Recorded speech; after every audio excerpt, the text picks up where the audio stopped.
नमस्कार दोस्तों, मेरा नाम राहुल। तो दोस्तों आप सबके लिए ये जो वीडियो बहुत ज़्यादा इंपॉर्टेंट होने वाली है। अगर आपका बीएसटीसी का इस बार का एग्जाम है, जी हाँ दोस्तों, क्योंकि आज की इस वीडियो के अंदर हम बात करने वाले हैं बीएसटीसी के वो महत्वपूर्ण प्रश्न जो आपसे इस बार के एग्जाम के अंदर पूछा जा सकता है। तो बिना किसी तरह के वीडियो को स्टार्ट करते हैं। एंड दोस्तों आप सबके लिए ये जो वीडियो इसलिए भी बहुत ज़्यादा इंपॉर्टेंट होने वाली है क्योंकि आज के इस वीडियो के अंदर से आपके ये मान के चलना कि कम से कम 3 से 4 जो क्वेश्चन है वो आपको अपने पेपर के अंदर एज इट इज़ बिना ऑप्शन चेंज के मिलने वाले हैं। तो दोस्तों आप जो है इस वीडियो को शुरू से अंत तक जरूर देखना। तो बिना किसी तरह के वीडियो को स्टार्ट करते हैं। सबसे पहला जो क्वेश्चन है वो आपको अपनी स्क्रीन में दिख रहा होगा कि वत्स गोत्र के ब्राह्मण चौहान शासकों को किस लेख में कहा गया है। इनके आपको बताना है कि चौहान शासकों को वत्स गोत्र के ब्राह्मण जो है वो कौन से अभिलेख के अंदर, कौन से यहाँ पर लेख के अंदर कहा गया है, आपको यहाँ पर बताना है। बात करें यहाँ पर ऑप्शन की, सबसे पहला ऑप्शन मिल रहा है वो आपको मिल रहा है क्राउडू, उसके बाद में दिया हुआ है आपका पर बिजौलिया, उसके बाद दिया हुआ है आपका पर नाडलाई, उसके बाद दिया हुआ है आपका पर इग्नोडा। तो दोस्तों मैं बता दूं आपका जो यहाँ पर करेक्ट आंसर होगा वो होगा आपका पर बिजौलिया, यानी कि बिजौलिया जो अभिलेख है इसके अंदर आपके यहाँ पर चौहानों को वत्स गोत्र ब्राह्मण का यहाँ पर वंशज बताया गया है। जी हाँ दोस्तों, यानी कि ऑप्शन जो बी होगा वो हमारा करेक्ट आंसर होगा। एंड दोस्तों अब आपको यहाँ पर कमेंट बॉक्स में बताना है कि बिजौलिया किसान आंदोलन की जो अवधि थी वो क्या रही थी, यानी कौन से सन से लेकर कौन से सन तक ये जो आंदोलन था वो कार्यरत हुआ था, यानी कि चला था। आपको यहाँ पर बताना है। ये मैं आपको एक और चीज बता दूं, बिजौलिया किसान आंदोलन जो है वो भारत का सबसे लंबे चलने वाला किसान आंदोलन था। इस बात को भी आप यहाँ पर याद रखना, यानी कि ऑप्शन जो बी होगा वो हमारा करेक्ट आंसर होगा। ठीक है, आई होप आपको क्लियर हुआ होगा। एंड दूसरा अगला जो क्वेश्चन है वो आपको अपने सिम दिख रहा होगा कि सुशासन चरित्रम क्या है, यानी कि आपको बताना है कि सुशासन चरित्रम नामक जो चीज है वो क्या है। एक ग्रंथ है, शिलालेख है, या खुदाई पत्थर में मिली हुई प्रतिमा है, या फिर हथियार, आपको यहाँ पर बताना है। दोस्तों मैं बता दूं आपको यहाँ पर सुशासन चरित्रम जो है वो आपके यहाँ पर एक चित्रित ग्रंथ है।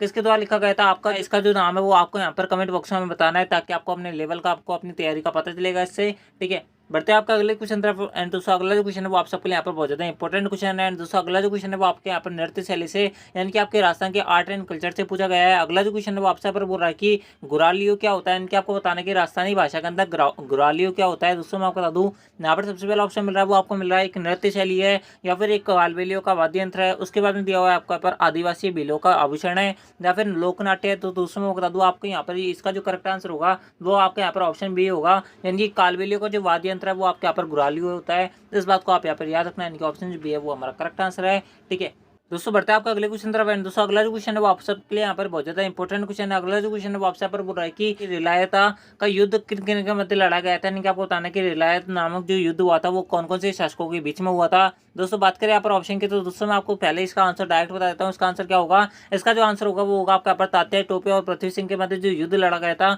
उसे हम रिलायत का युद्ध कहते हैं। दोस्तों अब आपको कमेंट बॉक्स में बताना है कि इसका जो युद्ध था वो कब से कब लड़ा गया था, यानी कि कौन से सन के अंदर ये जो युद्ध था वो आपके यहाँ पर हुआ था, आपको यहाँ पर बताना है। दोस्तों मैं आपको बता दूं, यहाँ पर तात्या टोपे के बारे में बात करते हैं। दोस्तों तात्या टोपे आपको पता होगा कि यहाँ पर ये 1857 क्रांति के एक यहाँ पर क्रांतिकारी थे। दोस्तों इसके साथ में मैं आपको एक और चीज बता दूं कि तात्या टोपे को जो पकड़ा गया था वो आपके यहाँ पर नरवर के जंगलों के अंदर पकड़ा गया था। इस बात को आप यहाँ पर याद रखना। नरवर के जो जंगल है वो आपके यहाँ पर सीकर के अंदर अवस्थित है, इस बात को ध्यान रखना है। दोस्तों इसके साथ में आप ये भी चीज ध्यान रखना कि तात्या टोपे जो है राजस्थान के हर क्षेत्र में घूमे थे, लेकिन जैसलमेर इसके अंदर अपवाद था, यानी कि जैसलमेर को छोड़ के वो राजस्थान के हर हिस्से के अंदर उन्होंने यहाँ पर पहुंच की थी, यानी कि उसके अंदर ये घूमे थे, यहाँ पर आए थे। इस बात को ध्यान रखना। जैसलमेर इसके अंदर एक अपवाद था, यानी कि उसके अंदर जैसलमेर के अंदर तात्या टोपे के द्वारा नहीं जाया गया था। बाकी हर जगह जो थे राजस्थान के हर हिस्से के अंदर तात्या टोपे गए थे। इस बात को आप यहाँ पर याद रखना। अगला जो क्वेश्चन है वो आपको अपने इसमें दिख रहा होगा कि झालावाड़ के किस राणा ने झालावाड़ राज्य में 1866 ईस्वी में रेल लाइन बिछाने के लिए निःशुल्क भूमि प्रदान की थी।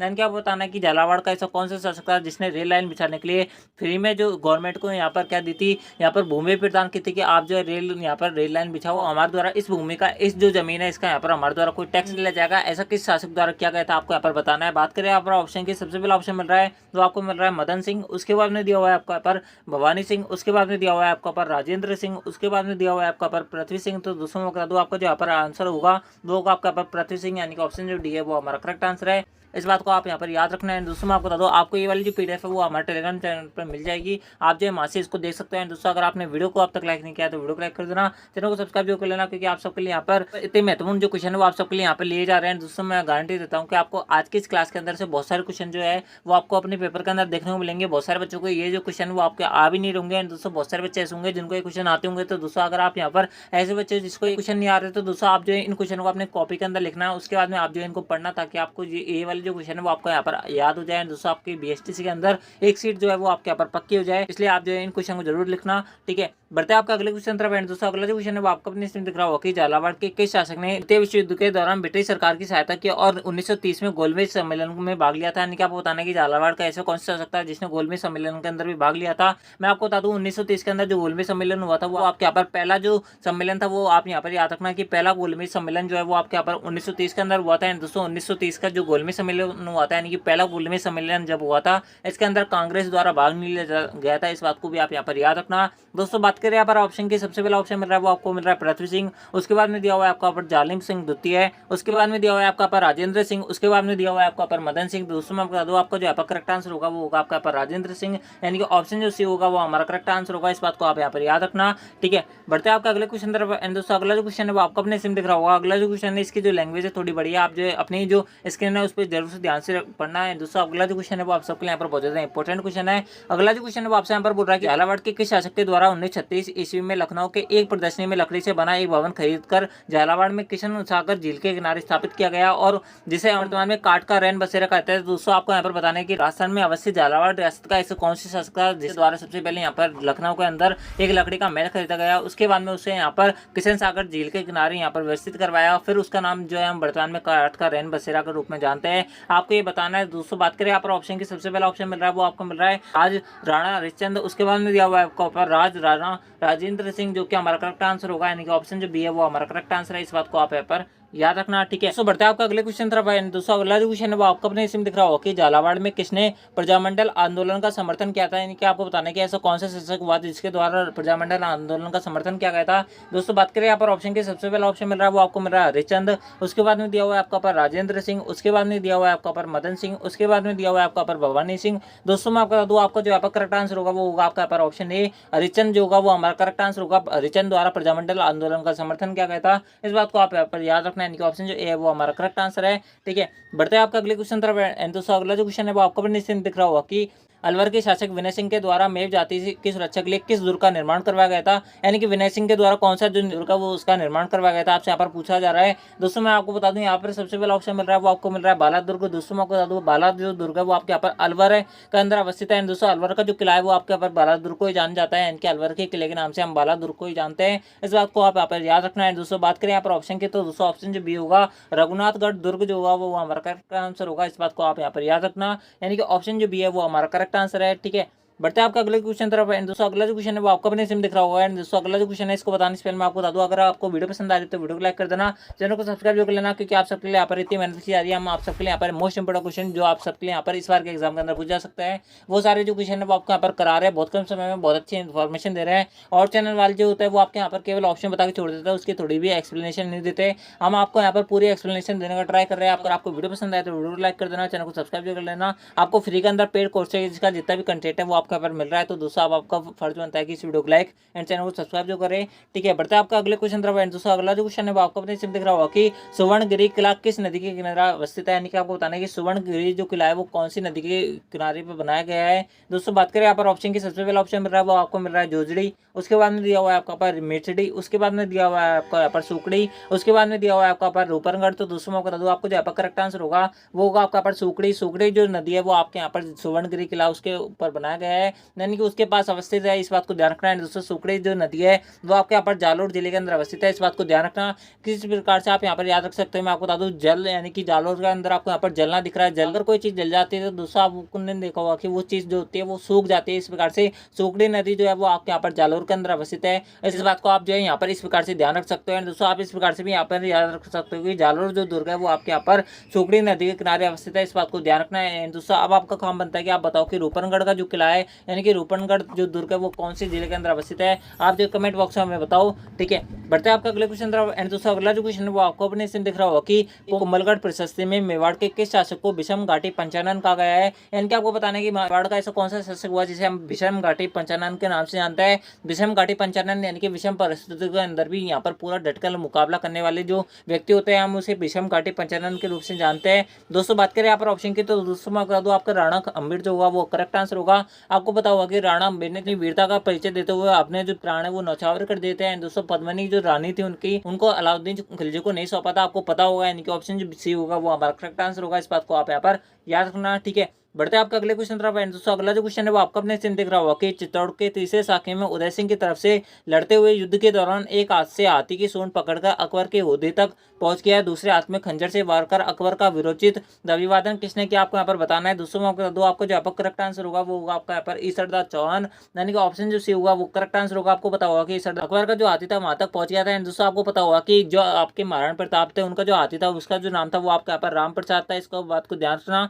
एंड दोस्तों अब आपको हमें कमेंट बॉक्स में बताना है कि जब हल्दीघाटी का युद्ध हुआ था तो दोस्तों जो महाराणा प्रताप की तरफ से जो सेनापति यहाँ पर युद्ध कर रहे थे उन सेनापति का नाम क्या था। मैं आपको इंटर देता हूँ कि वो जो सेनापति थे वो आपके यहाँ पर एक मुस्लिम सेनापति थे। एंड दोस्तों इसके साथ में आपको हमें कमेंट बॉक्स में बताना है कि चंद्रावल जो सेना थी उसका जो आपके यहाँ पर मानसिंह की तरफ से, यानी कि आपको पता होगा कि अकबर की सेना का जो सेनापति था वो मानसिंह था। एंड दोस्तों अकबर की सेना की जो चंद्रावल सेना थी और हरावल सेना थी उनका जो नेतृत्व किया था वो कौन से व्यक्ति द्वारा किया गया था, आप जो कमेंट बॉक्स में हमें बताओ। ठीक है, आप सबके लिए यहाँ पर बेहद ही इंपॉर्टेंट क्वेश्चन है, मैं आपको यहाँ पर प्रिंट करना भूल गया हूँ, तो दोस्तों आप जो है यहाँ पर कमेंट बॉक्स में हमें इसका आंसर बताओ। ठीक है, बढ़ते हैं आपका आज की इस क्लास के आज की इस वीडियो के सबसे यहाँ पर सेकंड लास्ट क्वेश्चन तरफ एंड दोस्तों अगला जो क्वेश्चन है वो आपसे यहाँ पर बोल रहा है कि चित्तौड़ किले में भैरवपोल के पास 4 खंभों की छतरी किसकी बनी हुई है। इनके आपको बताना है कि चित्तौड़गढ़ के अंदर भैरवपोल एक अवस्थित है। आपको पता होगा कि चित्तौड़गढ़ के अंदर बहुत सारे आपके प्रवेश द्वार बने हुए हैं। दोस्तों उन प्रवेश द्वार में से एक जो दुर्गा है, यानी कि एक जो प्रवेश द्वार है उसका जो नाम है वो आपके यहाँ पर भैरवपोल भी है। आपको जैसे पता होगा एंड दोस्तों मैं आपको बता दूं भैरवपोल के अंदर 4 खंभों की, यानी कि भैरवपोल के बाद 4 खंभों की छतरी बनी हुई है जो क्या आपके यहाँ पर कल्ला राठौड़ की छतरी है। इन्हें हम 4 हाथों वाले देवता कहते हैं,